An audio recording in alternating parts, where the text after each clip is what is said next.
What's up, Pitt fans? Welcome back to the Post-Gazette Sports Now YouTube channel and podcast network. He is Chris Carter. I'm Noah Hiles. We are coming to you live from Washington, D.C., our nation's capital, where Pitt will be competing in the 2024 ACC Championship. We've got a lot to break down. The Panthers are the number 4 seed in the bracket. 3 victories is all it will take for Pitt to win its first ever ACC Championship. A lot on the line, obviously, as Pitt finds itself dead smack in the middle of the bubble with less than a week until Selection Sunday. That was a lot to talk about, Chris. Haven't even got to talk about you. How you doing, buddy? I'm doing all right. It's going to be an exciting time here in the ACC tournament. This isn't a unique position for Pitt, not only just getting the double bye, but where it's at, Noah. I don't think any time, like even last year when it was this close to winning the ACC regular season, this is a position where you look at them and they are one of the hot young stories of the ACC. You know, the teams that everyone's kind of looking at and say, "Oh man, those guards, we've seen what they can do," and they've been heating up in the past month and a half of the season. So they're in an interesting position. We get to see 2 sets of games before they even play. So I think this is going to be very interesting to see how they handle the pressure and the time off that they've had since their last game. Absolutely. We got a lot to talk about. Before we get into anything more, we need to talk about our show's presenting sponsor, which is Mike's Beer Bar. Whether if you're in town for a Steelers, Pirates, or Pitt game, Mike's Beer Bar is right across the street from PNC Park and has the best selection of beer in town as well as amazing food options. They have over 20 TVs, and you can catch all of your March Madness action right at Mike's. They'll have conference tournaments. They'll have March Madness, they'll have the NIT, they'll have it all. A great place to watch sports. Come on in and try it. You know, it's a great place to watch sports. Also a great place to drink beers. They got 500 different of them available, 300 of them being local beers, as well as 80 different local craft beers available on tap. You can also try a flight to get as many options in as, you know, maybe do a bracket of flights like that. You know, just get them 68 beers. Pitt could be in the NIT one. No, I'm just kidding. Try their steak on a stone for an awesome meal where you can choose how hot you'd like your steak cooked with a heated stone right in front of you. As you enjoy a night out in town, come on down to Mike's Beer Bar. Get your sports fix at the best bar in the Steel City. So, Chris, a lot to talk about here. Tom wants to get us started off. He asks, would Pitt have been better off being the 5 seed and a chance to get another win before the ACC quarterfinals? Or is the potential bad loss not worth playing this game? Do you want to start, or shall I? I'll start here. I think that there's an angle you can look at it and say, yeah, you know, another win, you know, could help their resume a little bit, but it depends on who that win would have been, right? If that wins, you know, if with Notre Dame or Virginia Tech, how much does that really boost their resume? You know, if that win was, a Wake Forest or a Clemson or you know one of those teams, that might have been something different there. But at the 5 seed, you're probably getting, you know, the weakest of the seeds that make it through the first round. So I'm not so sure it boosts you that much. It certainly, you know, if they lose that game, they don't deserve to be in there in the first place. But a winning in that game, it only helps you like a little bit there. I think the biggest thing is they're going to be able to see who's coming their way, and they only need 2 wins to get to the ACC championship. I think I would take that route over the 5 seed route in this situation, just because I'm not so sure what a win against a weak opponent. Like, for example, if even in with the double bye, if Wake Forest loses and their win is over Virginia Tech or Georgia Tech or Notre Dame, I don't think that quarterfinal wins means nearly as much as it would a Wake Forest win. Yeah, I don't know. I think I might disagree with you. Here's why. I just think right now the path that Pitt has, it's go big or go home, right? I mean, the goal for every team is to win this thing. And Pitt has an easier path to do that. It only has to win 2 games, and it's playing for the championship. And you want a route to get you an at-large bid without having to win this thing. This is the route for Pitt, right? It's beating a team on the bubble and then potentially having a shot at the number 1 team in the conference and one of the best teams in the country. There's a lot of high-end risk there, or high-end reward there, but there's also a lot of risk. Whereas if you just flip Pitt with Wake Forest, you get to probably build your net a little bit with your net ranking a little bit with a blowout win over a Georgia Tech or a Notre Dame. You have that opportunity. And it's not going to do a ton for you, but it gets you in the rhythm. I mean, this team sometimes with some time off hasn't been great. So you look at the extended rest they get, and you get the luxury of coming out sloppy for the first 8 minutes against the Notre Dame, against a Georgia Tech. You don't necessarily get that against Wake Forest. So that's where I would probably disagree. I think 23 wins regardless keeps Pitt in the conversation.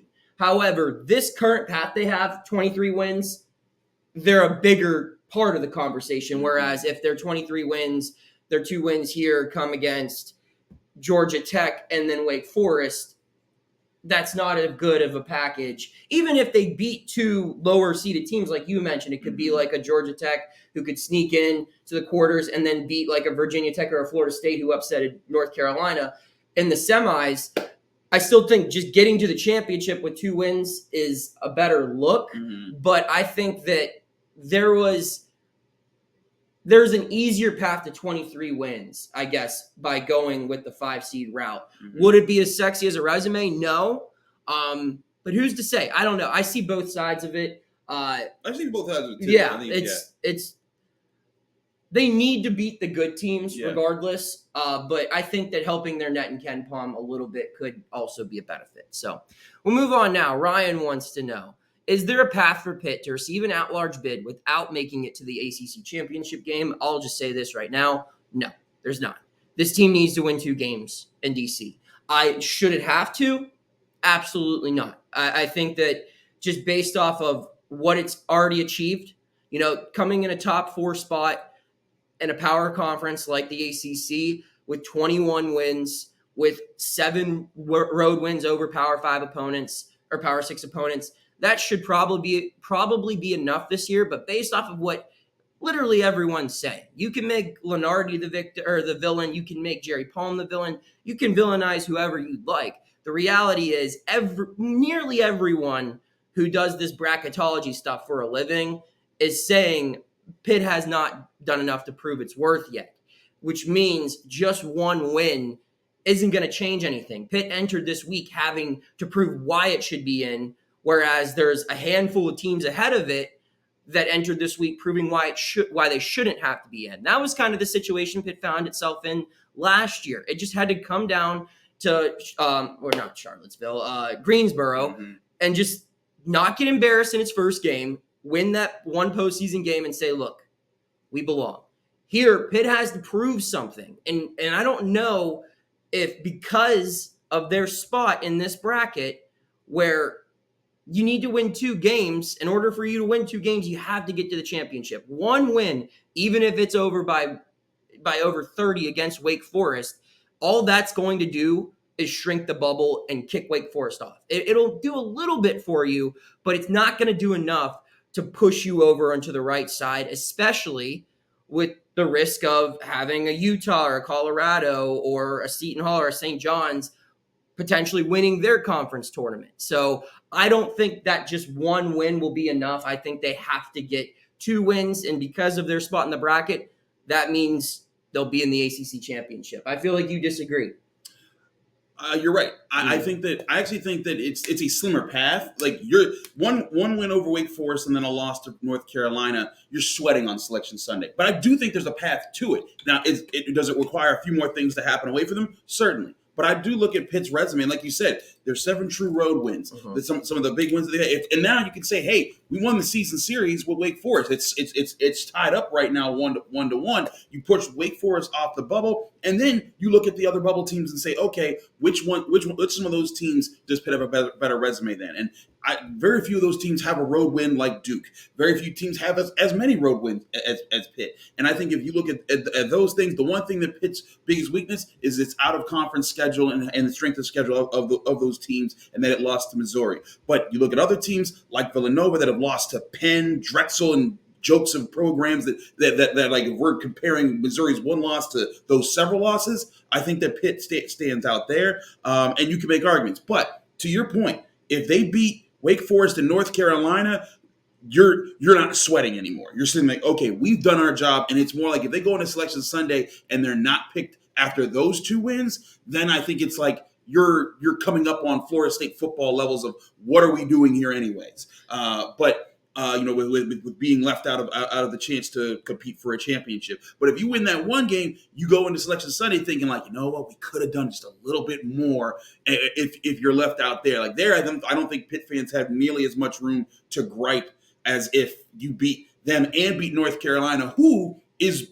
one of those teams that I think everyone's going to be looking at as a chance to be a national champion. Yes, I agree that should be enough, right? Like from But we're not the committee. And based off of, like, you brought up Villanova. The reality is Villanova is viewed as a more deserving tournament team than Pitt right now. Maybe not in the eyes of Panther fans, maybe not in the eyes of people who have covered this Pitt team all season, but the general consensus seems to be that is a more deserving team right now. And my point of view is one Pitt win over Wake Forest is not going to change that perspective. Even if it wins by 30, that's not going to change anything. For whatever reason that people view St. John's, Colorado, Villanova, you could keep going, Utah, depending on the bracketologist, Texas A&M, whatever reason these schools are viewed as a more deserving or at-large bid than Pitt, a win over Wake is not going to change much. They're just going to say, okay, so they beat a team they already beat. Cool. Like, that's nice. Wake, you're out. But Pitt, all you did was you threw one person out the ring. You haven't captured the belt yet. So I just think that's where the difference is. Whereas a North Carolina win, I don't think anyone on the bubble has an opportunity to get a win sexier than North Carolina on a neutral court, with the exception of St. John's, Seton Hall, and Providence. If one of them were to knock off UConn, then that's the only really better win. I don't think that, SEC, you could maybe argue if Mississippi State or A&M knocked off Tennessee, that could be something. The Big Ten, I don't think that a win over Purdue is better than a win over North Carolina. So I just think that Pitt has the best opportunity right there to prove itself, and it's improve yourself territory, not defend your resume territory. So let's say Villanova goes into its conference tournament, loses, doesn't do anything, and Pitt beats Wake Forest. You don't think Pitt supplants Villanova with 22 wins to 17 and 15? I don't. Not my personal judgment. I don't think that. It's just I think that if maybe it moves Pitt over Villanova, but there's still too many. Because if Villanova's losing early, that means Providence is probably going further. That means St. John's is probably going further. Seton Hall probably going further. So yes, we could go there's too many Big East teams where at least one of them's got to go to the semifinals. You would think, right? So that's where I just don't think one win is going to be enough for Pitt to establish itself more deserving than the amount of teams ahead of it, unfortunately, because that's not what Pitt fans want to hear, obviously. We'll get away from some bubble talk now. Jake wants to know, with having two players on scholarship, or with having two scholarship spots heading into next year, you would guess that they would sign a productive stretch for, not necessarily to replace Hinson, but to provide a semblance of what he was there. How do you think that they would utilize the other spot in the portal, if at all? So first things first, Pitt will only have, if everyone returns, which is probably unlikely. It's really in college basketball, if you can get 10 people to return, right, that's nuts. Yeah. So they're losing, right? They're losing KJ and they're losing Blake for sure, because we don't know if Will Jeffers is leaving or not. Yeah. That was what Coach Capel said afterward. He said it was just a walking because of graduation type thing and had nothing to do with, he has 2 years of eligibility. So we're going to go ahead and assume that Bub, J-Lo, Ish, Zach, Fetty, the twins, Will, Papa Conte, and Marlon Barnes are all back for next year. So that's 10 of the 13 scholarships available, right? You have Michael Hewitt Jr. scholarship open. He left. And then you have Blake, and then you have KJ. So that's 3 scholarships. But then you also got to remember, they got 2 high school freshmen coming in, Amde and Brandon Cummings. So that leaves 1 open scholarship spot. So based off of your hypothetical, Jake, they've already filled it. If they're going to go fill that 1 spot that Blake held, that's what they're going to do. Now, we can continue this conversation just for the sake of conversation. Mm-hmm. Let's assume they do have to. Let's assume that 9 of these 10 guys that we just mentioned stay. Right. One of them leaves. It could be Will. It could be Marlon Barnes. It could be any of them. Bub goes to the NBA. Whatever happens. Let's just say they go into the offseason with 2 portal available, 2 open roster spots for the portal. Mm-hmm. How do you fill those spots? Are you doing what Jake said, getting a stretch 4 to replace Blake, or do you like what you have and maybe you're trying to fill other areas? So multiple things here. It depends on who goes. Like, for example, if Bub or one of the guards go, you have to get a guard to replace that person. Mm-hmm. So that'd be something to consider there. I would still be looking at a shooter. As a guard, is another person to help there, because that's what Hewitt was supposed to be this year for this roster, was the extra guard that they could bring on, hit shots, and then he left the team mid-season. I would, the stretch 4 would be interesting, but I also don't think that this team should be overlooking the chance to get a powerful forward, a person who could get in the paint and get to work and kind of bully people away when they're going up against physical presences, because that's one of the things that's missing this year. They've been able to mitigate that with effort from Fetty and from Guillermo and from Will, and occasionally even Blake, who's helped out at any time. He turned away DJ Burns a few times against NC State, but I think that it would help them tremendously next year if they had an inside presence who could be the person who backs the other team down a little bit more. And maybe Papa Conte or Amdi can be that. But certainly that's not Fetty's strength. That's not Guillermo's strength. I think having a player like that could be helpful.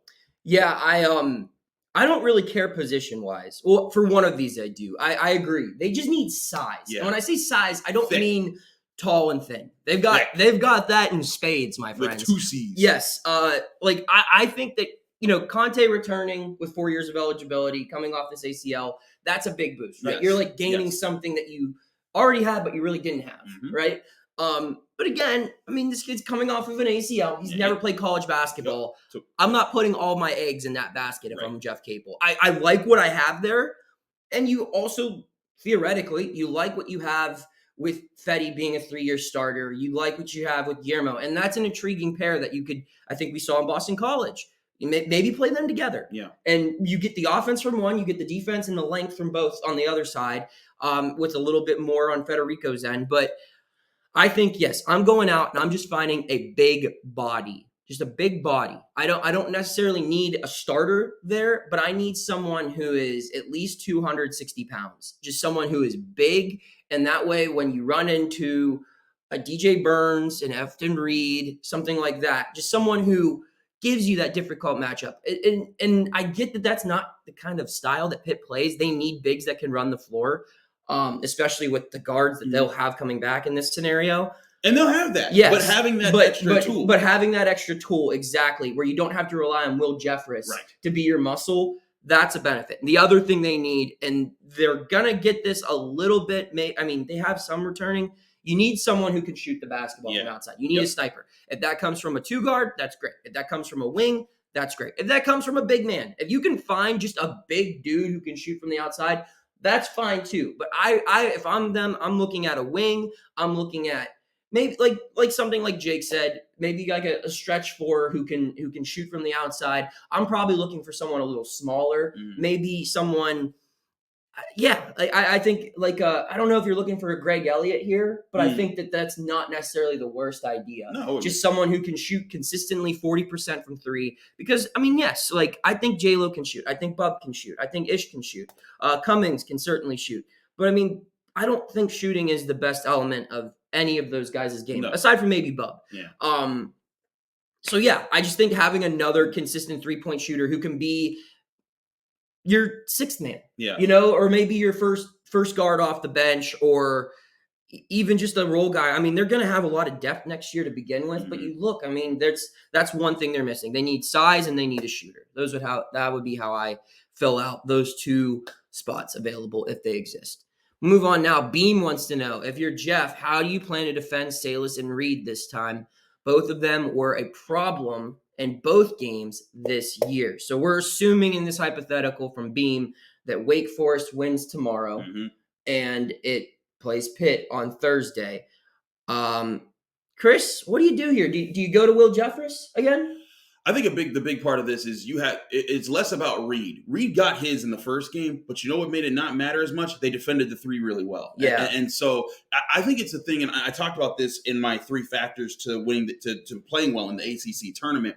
But mitigating the bigs is what Pitt needs to do. Efton Reed certainly ate for most of the game. Will Jeffers shut him down for about 8 minutes at the end of the game, and that was certainly a boost. But the thing was that Efton Reed's success did not feed the rest of Wake Forest. Whereas in this last game, his success in there forced Pitt to come and help a little bit, which allowed Wake Forest to get its shooting off. And Pitt was able to adjust to that structurally, but Wake Forest, once it got hot, it didn't stop hitting. And that was the problem with that game and why that game just got out of hand, because Wake Forest couldn't stop missing baskets, even when it was well contested. Pitt has to get to the point in this game where Salas and the shooters, Hildreth and all those guys, they can't get those open looks. And so they have to hit those contested from the jump and all game long. And part of that's going to be not having to help too much against Efton Reed. And, again, he's going to get 10-plus points in this game. He might even get a double-double with 10-plus points, 10-plus rebounds. But don't let that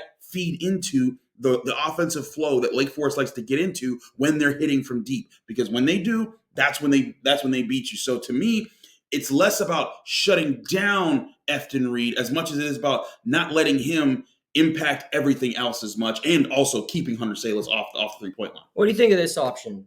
You replace Zach in the starting lineup with Guillermo. You start off with your two bigs because you're not going to be able to body on body him, right? Reed. But if you add that extra length and extra height, you get a tall helper. Yeah. You get a second tree essentially that he has to shoot over. Yeah, you got to work him on. I think the thing that you alluded to, what made Reed so successful in the win Wake Forest had, was his ability to kick the ball out, his ability to pass. You add another long set of arms, that can take those passing lanes are a lot thinner. Yeah. So I think you could go with those two to start, and then you have Ish and Zach come in as a committee. Wake Forest is one of the worst bench teams in the country.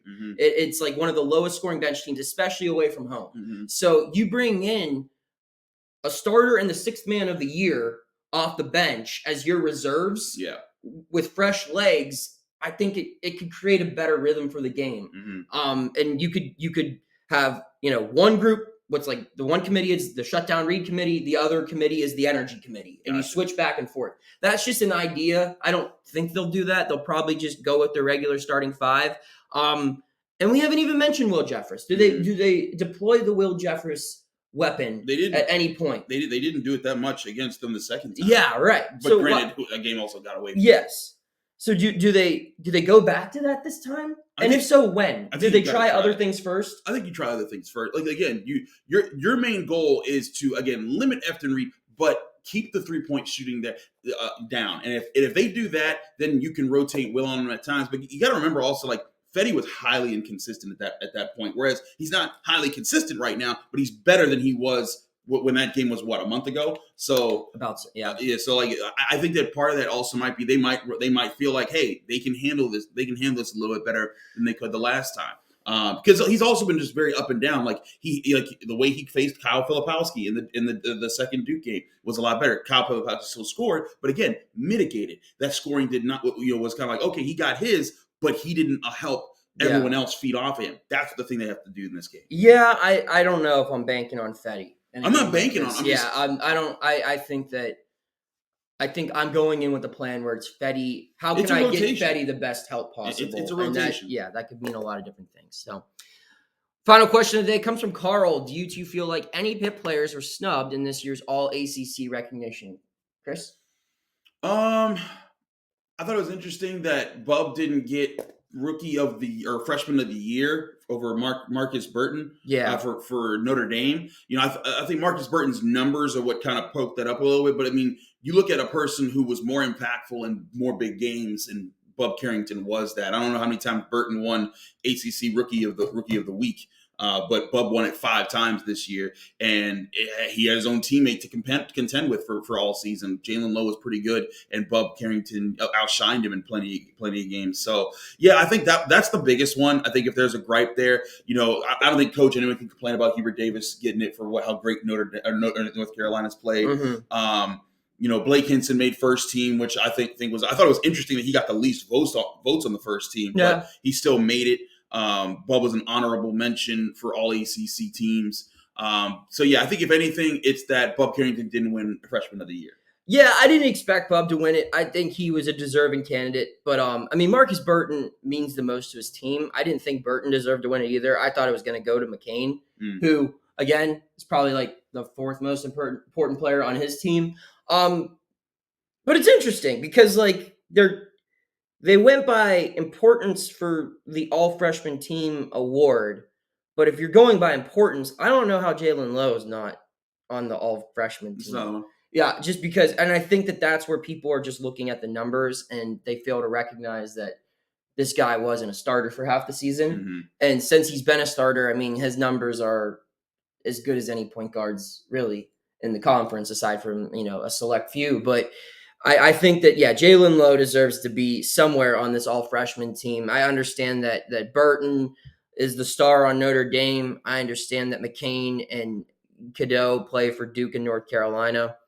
I don't know why Bay Mangado is on this list ahead of him, but nonetheless, I think that's probably the biggest gripe is Lowe deserved some type of recognition, because I think anyone who's covered this team, followed this team, would tell you he's the turning point. His emergence is when this team really became what it is today. So, Chris, any final thoughts as we wrap up today's show? Just to let you know, if any Eagle fans are out here in DC, hit us up on Twitter. Yes, we are out and about. We'll be going to the Georgia Tech Notre Dame game Tuesday, and then we'll be going to the Virginia Tech versus whoever wins that game Wednesday. So if you're around the ACC tournament and you want to say hi to your favorite Pitt reporters, well, we'll introduce you to George Michalowski, and then we'll also say hello as well. Absolutely. Yeah. So that's all we got. He's Chris Carter. I'm Noah Hiles. Check out all of our work at post-gazette.com. Check out Mike's Beer Bar as well, and you can keep tuning in here for all of your Pittsburgh sports analysis on the Post-Gazette Sports Now YouTube channel and podcast network. Take care. Thank you for checking out this content from Post-Gazette Sports. If you watch this video on YouTube, please like the video and subscribe to our channel. For all of the sports coverage the Post-Gazette has to offer, visit post-gazette.com.